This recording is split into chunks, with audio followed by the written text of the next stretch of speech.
النهارده معانا قصة لفيلم مش طبيعي بيبدأ برحلة لجزيرة غامضة محدش بيرجع منها حي وفيها أسرار بتلعب بالزمن نفسه. فجهز مشروبك الرايق واقعد في مكانك ويلا بينا عشان نستمتع بالفيلم. الحكاية بتبدأ بمجموعة من العلماء والجنود اللي اتبعتوا في مهمة خطيرة على جزيرة غريبة جدا، ودلوقتي بنشوف طيار هليكوبتر موجود على نفس الجزيرة الغامضة دي. فجأة سمع صوت همس خفيف وصوت خطوات رجلين، من كتر الخوف طلع مسدسه ومشي ناحية الصوت، لكن فجأة شاف مسدس مرمي على الأرض، بس ده ما كانش مسدس عادي، ده كان نسخة طبق الأصل من مسدسه هو بالظبط، نفس الموديل ونفس العلامة والخدش اللي على مسدسه ونفس الرقم كمان. أول ما شاف كده اتفزع، إزاي مسدس واحد يبقى موجود في مكانين في نفس الوقت؟ بس قبل ما يجيله فرصة يفكر، فجأة حد جه من وراه وقتله بوحشية. الراجل اللي هاجمه ده كان لابس نفس لبس الطيار بالظبط. القاتل أخد شنطة الطيار وجري ناحية الهليكوبتر وطار بيها بسرعة، لكن أول ما الهليكوبتر عليت في السماء خبط في حيطة غير مرئية. الحقيقة إن الجزيرة دي كلها كانت محاطة بدرع طاقة قوي جدا، وعشان كده الهليكوبتر اتحولت لكرة نار واتحرقت وبقت رماد. مفيش حد يقدر يخرج من هنا. القصة بترجع بالزمن لورا شوية وبنشوف في مدينة سان فرانسيسكو وست اسمها اديسون كانت في الجيش زمان، جاية تقابل راجل اسمه تشيس. اديسون كانت عايزة تضمه لمهمة خطيرة جدا. اديسون قالت لتشيس احنا عارفين عنك كل حاجة، انت كنت في الجيش زمان لكن بعد فشل مهمة طردوك واسمك اتمسح من السجلات الحكومية كأنك ما كنتش موجود في الدنيا اصلا، وده كان السبب ان اديسون عايزاه ينضم معاها. شركتها كانت بتدور على ناس زيه بالظبط، ناس مش عايشين على الورق. المهم تشيس سألها ايه هي المهمة، فاديسون قالت له لازم نروح جزيرة غامضة وشغلتك بس انك ترجع بنت صاحب الشركة اللي اسمها ستيسي، وفي المقابل هتاخد ملايين لدرجة انك تقدر تقعد مرتاح وتاكل وتشرب بقية عمرك.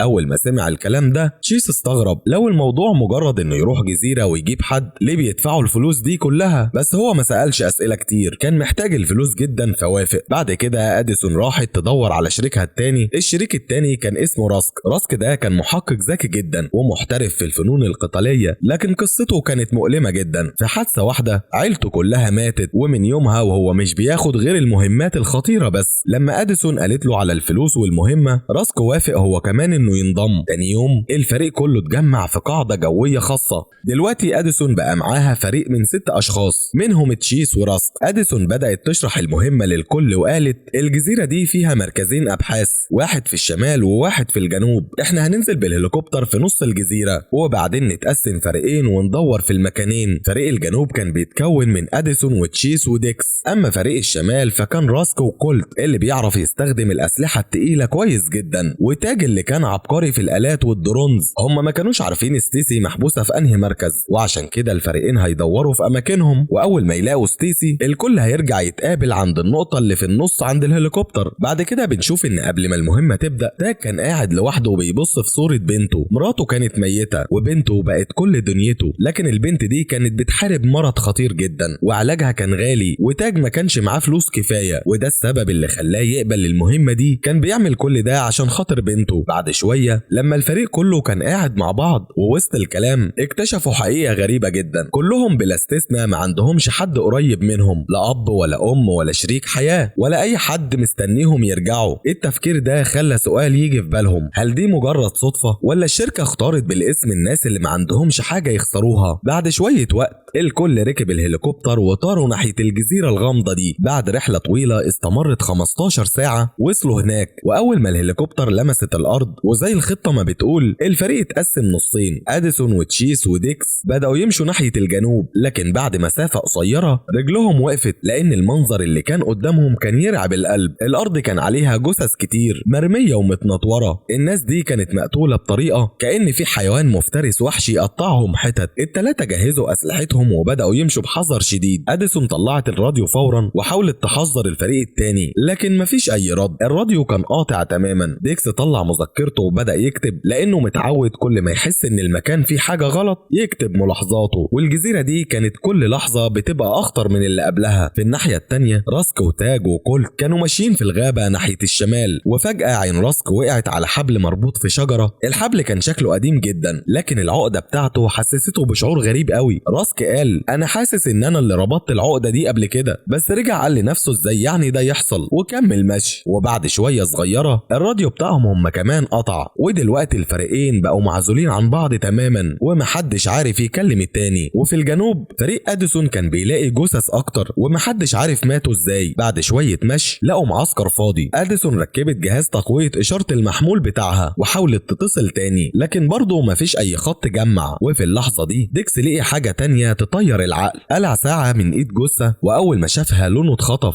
الساعة دي كانت نسخة طبق الاصل من الساعة اللي هو لابسها، نفس الماركة نفس التصميم ونفس الخدوش. ازاي ده ممكن يحصل؟ تشيس قال له ممكن تكون مجرد صدفة، ما تفكرش كتير. وش الجثة كان متشوه تماما لدرجة ان مستحيل حد يتعرف عليه، غالبا حيوان هو اللي هاجمه. لما الفريقين كانوا بيدوروا في الجزيرة كانوا طلبوا من الطيار انه يستنى عند الهليكوبتر، لكن فجأة وهو في الغابة بدأت اصوات غريبة تيجي في ودنه. ودلوقتي رجعنا للنقطة اللي القصة بدأت منها. الشخص اللي جه يهاجم الطيار ما كانش بني ادم عادي، ده كان انسان متحول واتغير بسبب قوة غريبة في الجزيرة حولته لوحش. بعد ما الراجل المتحول ده قتل الطيار ركب الهليكوبتر وحاول يهرب، لكن اول ما الهليكوبتر طارت في الهواء وعليت خبطت في حيطة غير مرئية وانفجرت بصوت مرعب. الحادثة دي اثبتت ان مفيش حد يقدر يهرب من الجزيرة دي. في الناحية التانية عند المعسكر تاج وديكس سمعوا صوت فجأة، ولما راحوا يشوفوه اتصدموا من اللي شافوه. كان قدامهم راجل واقف حي قال لهم ان اسمه الدكتور يانج، وحكى انه وصل الصبح مع فريق البحث بتاعه، لكن لما وصلوا الجزيرة لقوا كل حاجة متدمرة اصلا، وفريقه اتقتل واحد ورا التاني بسبب شيء مجهول. لما اديسون وباقي الناس سمعوا الكلام ده استغربوا جدا. اديسون قالت احنا المفروض مفيش اي فريق تاني جه قبلنا، لكن الدكتور يانج صمم على كلامه. لما سألوه عن ستيسي البنت اللي جايين ينقذوها، وش الدكتور يانج اتغير وقال لهم يمشوا وراه بهدوء، وداهم لمبنى وحيد وسط الغابة،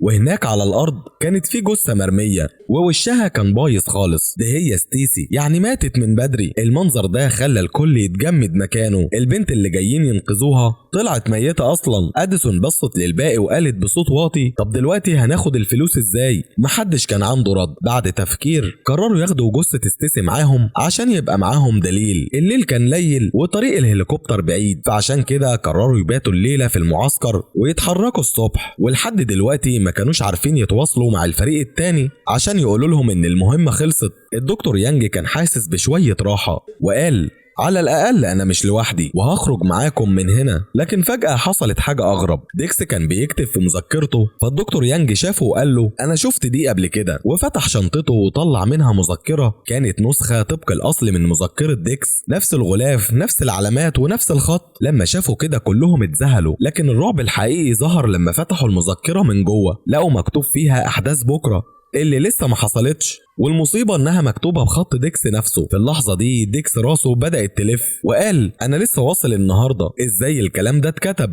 لكن ما كانش فيه اجابة للسؤال ده. الجزيرة دي كل ساعة بتبقى غامضة ومرعبة اكتر. في الجزء الثاني من الجزيرة بنشوف ان راسك وكولت وتاج قرروا هما كمان يباتوا ليلتهم وولعوا نار وحطوا اسلحتهم جنبهم وبدأوا يريحوا. فجأة سمعوا صوت غريب جاي من الغابة الضلمة. التلاتة انتبهوا فورا ورفعوا بنادقهم. فجأة حاجة هجمت على تاج من ظهره ومسكته وبدأت تجره. تاج صرخ وحاول يفلت، ولما بص وراه عقله طار من الخوف كأنه قدامه وحش ضخم ومرعب. وفهم وقتها مين اللي قطع الجثث اللي شافوها. الوحش رفع مخالبه وكان خلاص هيقتل تاج، لكن في اللحظة دي راسك وصل في الوقت المناسب وضرب بالنار فقدر يبعد الوحش وتاج نجا. لكن الخطر لسه مخلصش. راسك قوم تاج ووقف جنبه، لكن كولت كان واقف بعيد شوية لوحده. فجأة طلع له وحش تاني وهجم عليه، لكن الوحش ده كان أرعب بكتير لأن كان شكله بالظبط زي كولت، نفس الوش ونفس الهدوم. وقبل ما كولت يلحق يفهم أي حاجة شبيهه ده ضربه بسكينة وقتله. راسك وتاج وقفوا مصدومين وهم بيتفرجوا على اللي بيحصل، والأسئلة بدأت تضرب في دماغهم. النسخة التانية من كولت دي جت منين؟ ومين الوحوش دي؟ وليه بنلاقي نسخ تانية من الناس والمذكرات والساعات على الجزيرة دي؟ كان واضح إن في حاجة غلط جدا بتحصل هنا. في الناحية التانية فريق اديسون كان بيقرا المذكرة التانية بتاعة ديكس، المذكرة اللي بتحكي اللي هيحصل بكرة. كان مكتوب فيها ان ستيسي اللي لقوها ميتة امبارح هتصحى بكرة حية. الكلام ده يبان مستحيل للكل، لكن لما الصبح طلع لقوا ستيسي واقفة حية، كانت بتتنفس وبتتكلم. اديسون والباقيين عقلهم طار لما شافوا كده. هم شافوا جثتها بعينهم وكانت ميتة، لكن دلوقتي جسمها ما فيهوش خدش واحد. في الناحية التانية من الجزيرة راسك وتاج وصلوا للمعسكر الشمالي، المكان المكان كان فاضي تماما والحاجات مرمية في كل حتة، لكن مفيش أثر لأي حد. وقتها راسك حاول يشغل جهاز اللاسلكي القديم اللي في المعسكر، والمرة دي الحظ خدمه لأن كان في جهاز تاني في معسكر أديسون. وأخيرا الفريقين عرفوا يكلموا بعض. راسك قال لهم يا جماعة الجزيرة دي عليها ناس غريبة وحوش ومسوخ، في حاجة مرعبة حصلت هنا، وامبارح بالليل واحد من المسوخ دول هجم علينا وقتل كولت، والمسوخ دول يا جماعة شكلهم شبهنا بالظبط. أديسون كمان قالت له خبر يجنن من ناحيتها، وقالت احنا لقينا ستيسي ميتة امبارح لكن النهاردة الصبح صحيت وبقت حية. دلوقتي الفريقين فهموا ان الجزيرة دي اخطر واغرب بكتير مما كانوا يتخيلوا.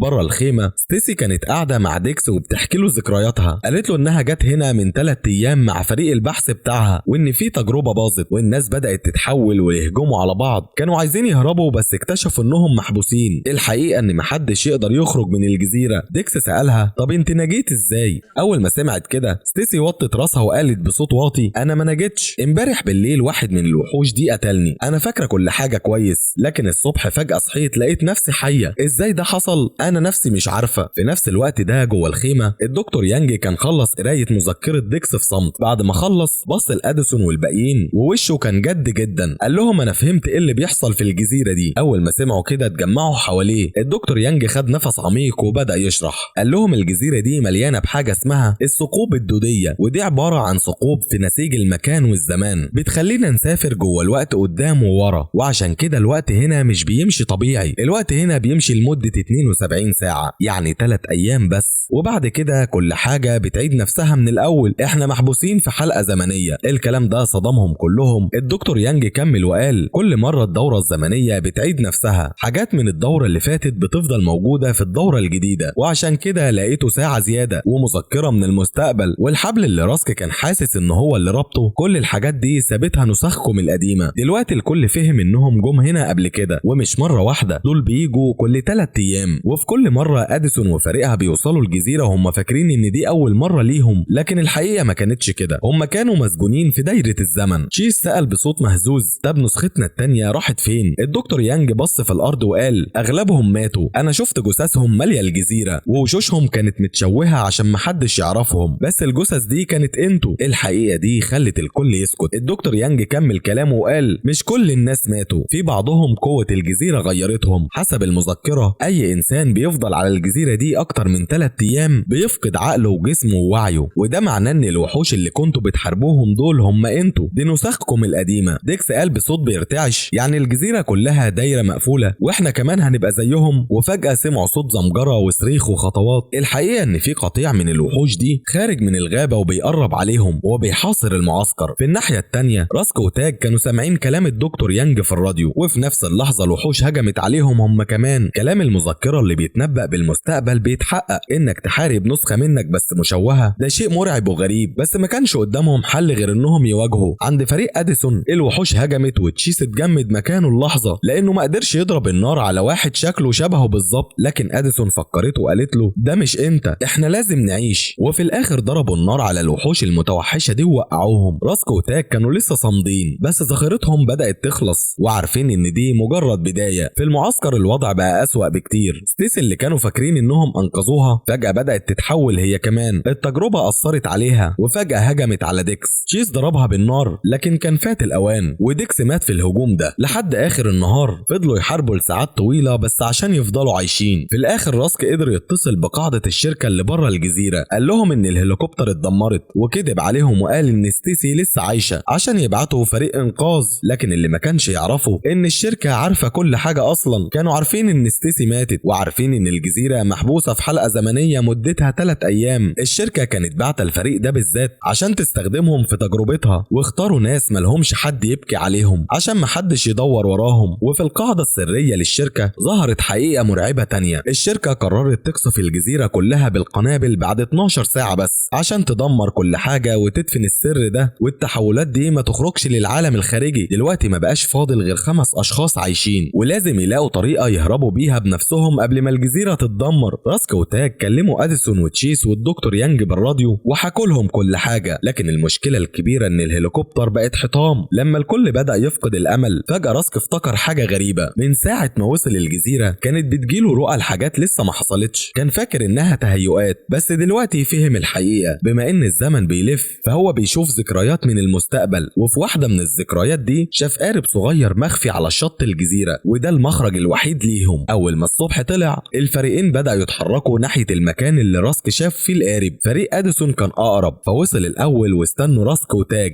الدكتور يانج فحص القارب وقال إن تانك البنزين مليان، ولو مفيش عواصف في البحر هيقدروا يوصلوا للمدينة. لكن راسك وتاج كانوا لسه بعيد وبيحاربوا الوحوش وهم بيجروا. الرصاص بتاعهم كان خلص تقريبا، ومن كتر القتال تعبوا جدا واضطروا يشتبكوا بالإيد مع نسخهم المتحولة الأقوى منهم. ورغم شجاعتهم في النهاية تاج اتقتل على إيد نسخته المتحولة وقلبه وقف. راسك قلبه اتقطع على صاحبه ووعده إنه لو عاش هيدور على بنت تاج ويحميها. لكن فجأة ظهرت صدمة تانية، نسخة راسك المتحولة طلعت له وكانت رافعة سلاحها عليه. كان خلاص هيموت واللعبة انتهت، لكن في اللحظة الأخيرة تشيز ظهر من وراه وضرب النسخة المتحولة بالنار وأنقذ حياة راسك. لكن وهم بيجروا راسك داس بالغلط على فخ، وعمود خشب مدبدب طلع ودخل في بطنه وخرج من الناحية التانية. جرحه كان مميت وما بقاش قادر يتحرك من مكانه. في نفس اللحظة ال 12 ساعة خلصوا، وفجأة القنابل بدأت تنزل على الجزيرة وتنفجر. راسك فهم انه خلاص ميت، فبص لتشيس وقال له يا صاحبي انجب نفسك انت. تشيس قلبه كان بيتقطع بس خد مسدس راسك ووعده وجري بأقصى سرعة ناحية القارب. دي كانت فرصته الأخيرة. عند القارب الدكتور يانج كان شايف القنابل بتدمر الجزيرة، فبص لأديسون وقال لها لازم نمشي فورا، مش هينفع نستنى تشيس. لكن أديسون رفضت تماما وقالت مش هتمشي من غير تشيس وراسك. فالدكتور يانج عشان ينقذ نفسه ضرب أديسون على راسها وأغمى عليها، وركب القارب وبدأ يتحرك لوحده. لكن فجأة ولحسن الحظ تشيس وصل للشط في اللحظة الأخيرة، وبكل قوته